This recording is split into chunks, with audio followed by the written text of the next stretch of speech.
یەکێ لە سونەتە فەرامۆشەکان کە هەر جارێ دانێکی ئینشاءڵڵا باسەکەین ئەوەیە کە ئینسان ناو لە شتەکانی خۆی بنێ.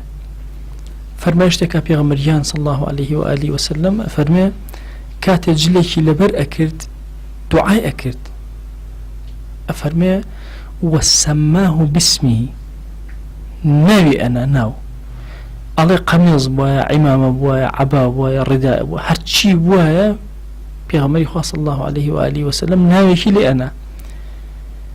کتێبی زاد المعاد ئەگەر ئینسان سەیری بکە باسی کەلوپەلەکانی پێغەمبەری خوا صلی الله عليه و آله وسلم تێ. بۆ نمونە مێزەرەکەی پێغەمبەری خوا صلی الله عليه و آله وسلم ناوی چی بوو؟ ناوی سەحاب بوو. ئاڵاکەی پێغەمبەری خوا صلی الله عليه و آله وسلم ناوی عوقاب.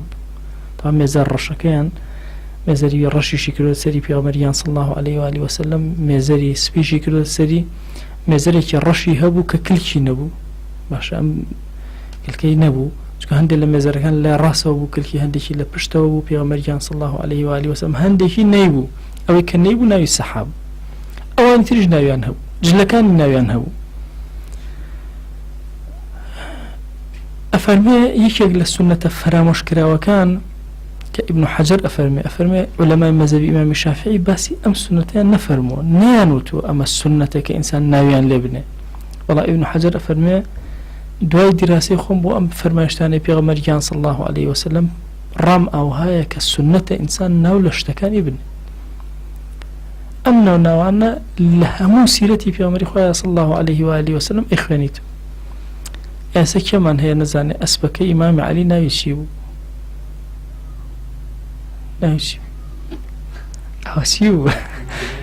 ئەیکورە مەشهورە خۆ دڵدڵ هەرچی عالەمە باسیەکە پیاو پیرەکان ئێستا ها لێرە بووە ئەوەی ئازادی باشە هەموو مەشهورە کە دڵدڵ بریتی بوو لە هینەک لە ئەسپەکەی ئیمامی عەلی.